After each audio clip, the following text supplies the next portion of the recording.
The personal planets, Mars, Mercury, and Venus, are all working together, impacting the entire week starting Monday, August 17th of 2026, in really powerful dynamic ways that we will each notice, feel, and observe in our individual lives as the rest of August unfolds. Hi, I'm Amy Rose White. I'm an integrative psychotherapist and counseling astrologer. I've been in the mental health field for 30 years. I make videos on concrete self-healing tools that include a meditation, a mirror work, and a mantra for each transit at the end of this video.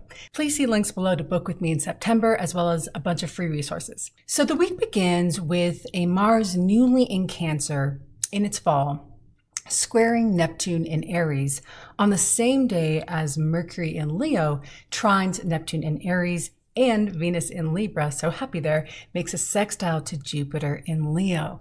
And by the end of the week, on Friday the 21st, Venus in that home temple where she's so happy to be in Libra will oppose Saturn retrograde in Aries in its fall. And by virtue of those aspects, the bigger influence is fire, because Neptune in retrograde is in the superior square to Mars. Mercury in Leo is receiving the trine from Saturn in retrograde in the fire sign of Aries, and that Venus in Libra is receiving a sextile from Jupiter in Leo, fire. So there's this really interesting combination, personal planets, again, that's what Mars, Mercury, and Venus are considered, and their personal meaning that what they do, especially how they present and are aspected in the natal chart, has so much to do with our individual temperaments, the aspects of our personality, the way we experience life, and therefore by transit, especially to outer planets, we really feel those effects in our lives. The luminaries, the sun, the moon, the ascendant, descendant, ICMC are of course important. The personal planets are considered so important in the chart by aspect natally because they represent the body, the mind, and the heart. If we were to just reduce Mars, Mercury, and Venus down to one word only. Mars here might feel tired or drained this week, and our usual warmth in Leo, our sparkle, since the sun is there, might feel a bit muted or at odds with what actually needs to get done in our lives. We might feel challenged with doing the right thing. It can be very Mars-Neptune, where we'll do the thing that is more self-serving, secretive, or even deceptive. And I think that we're going to feel compelled to make a choice that serves both us and others because of that trine between Mercury and Saturn and Aries, which could be a sense of butting up against our own limitations and the tendency to argue for why we can't do things or make changes. But in the trine, we're going to feel more open to creating concrete change, Saturn wants that, in our own identities, Aries, and capacity to use our own voice, our mind, and our creative spirit to actually create new structures that honor this new identity that we're growing into by virtue of whatever hard inner work that we've been transforming through. Whether that's through reading and reflection, meditation, therapy, group work, plant medicine journeys, etc. The results of that is especially supported by the two benefics in sextile to each other, Venus in Libra and Jupiter in Leo. That can bring us a very loving, compassionate, harmonious opportunity to us this week.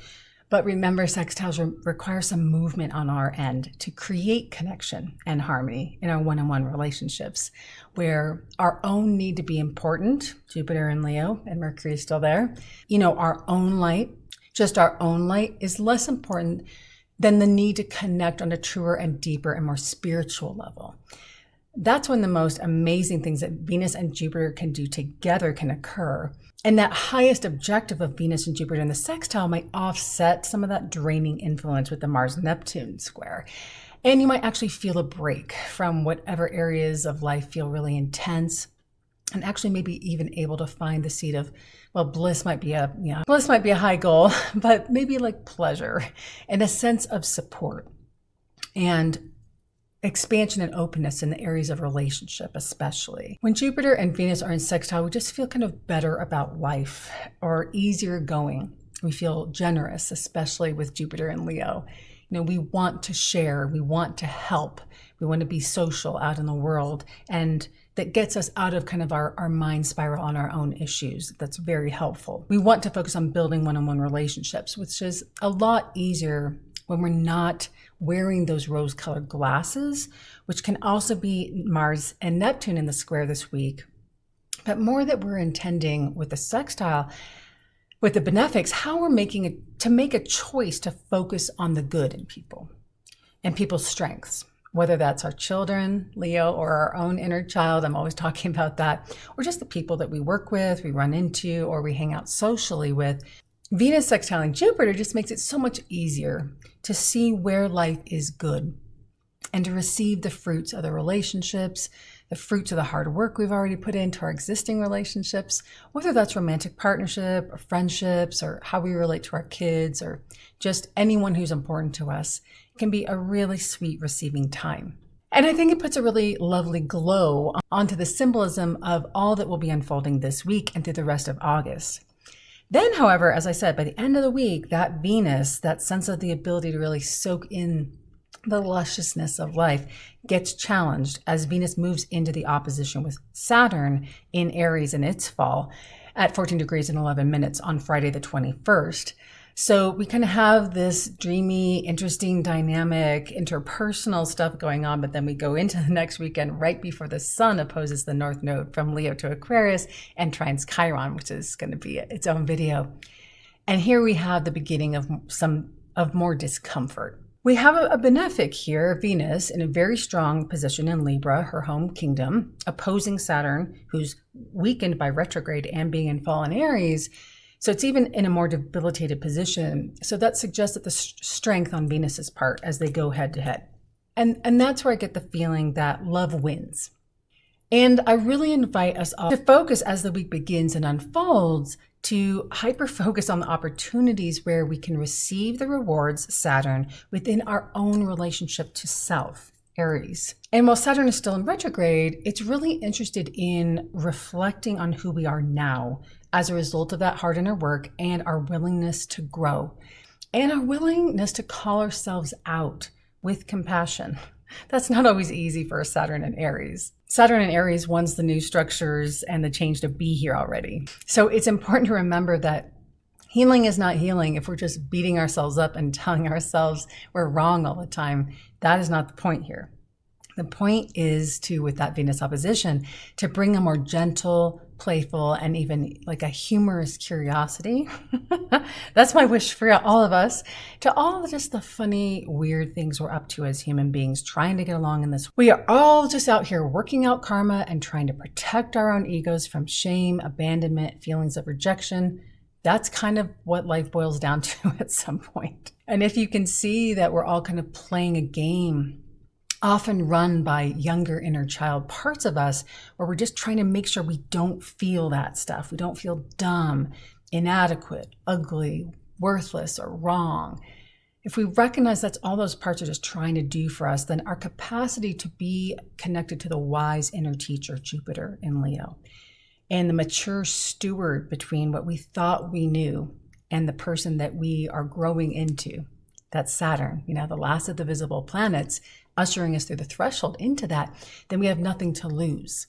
And those really strong defensive egoic parts can soften and settle down a bit because they know they're being cared for by the inner Saturn and Jupiter archetypes within each of us. And that's what both of those planets want to do. We think of Saturn as the container and limits in ancient astrology, but it has a similar desire to Jupiter. It wants to protect and help us grow. It's just going to require commitment and some sacrifice. And sometimes that's a sacrifice of our own ego, Jupiter, Mercury, and Leo, which if we can separate our highest self from our egoic defense structures like defensiveness, reactivity, blame, denial, then we're more capable in this life. And especially if you're on a spiritual path, it's going to be easier to ask and successfully get a little room between those defense structures and who we really are as an eternal soul and a temporary body. And in that room, there's a lot of space for change and flexibility in our thinking.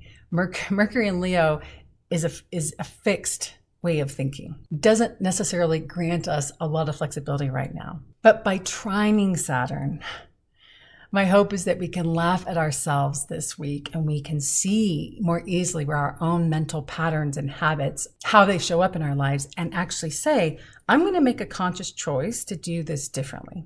That's a large part of what that basket configuration of Pluto, Uranus, and Neptune is really inviting us to do. I'm going to keep talking about it for as long as it's cosmically relevant, because it's really about spiritual change through physical and psychological shifts in our circumstances, behaviors, and thoughts. As we make those shifts, and they can be small, then the sky becomes the limit towards the goal of enlightenment, which is what the goal for a lot of us spiritual seekers and spiritual people are. But what I think enlightenment really is that simply the ability to laugh at ourselves, come back to a sense of recognition that the material world is something that we can participate in.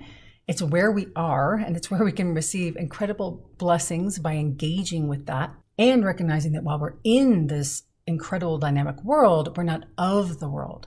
And I think that's the best any of us can hope for in this lifetime. That is success to me. So this week is going to illuminate where we're at on that path and probably where we need support. Saturn, Jupiter, Venus and Jupiter by sextile invite us to reach out, to get more guidance when we run up against old things that aren't working in ourselves. And when I have that happen, when I sense old patterns and fears in myself coming up, I go back to teachers that have served me in the past. I might look to find new modalities or people in my life, or return to poetry or books or philosophical teachings, call back my power and root in my center, and give me some practical new tools on what to do, or maybe remind me of my old tools, so that I can reconnect to being a port in the storm again for myself. So I invite you to do that this week too. So your meditation for this week's astrology, with so much in your planet transits going on, where can I choose to see what's working in my life and expand my awareness of that? Your mirror work for the transit is tall spine, deep breath, look into your own left eye. You can't get it wrong, and you'll never get it done. I stole that from Abraham Hicks a long time ago. So thank you, Esther. And your mantra for the transit is, I honor and love who I am today. Thank you so much for being here. Thank you for subscribing. Thank you for liking. Thank you for sharing your thoughtful comments below. I truly appreciate it. See my links to book with me. I have very limited availability in September. If you like this video, you'll enjoy these ones above me. And until next time, bye for now.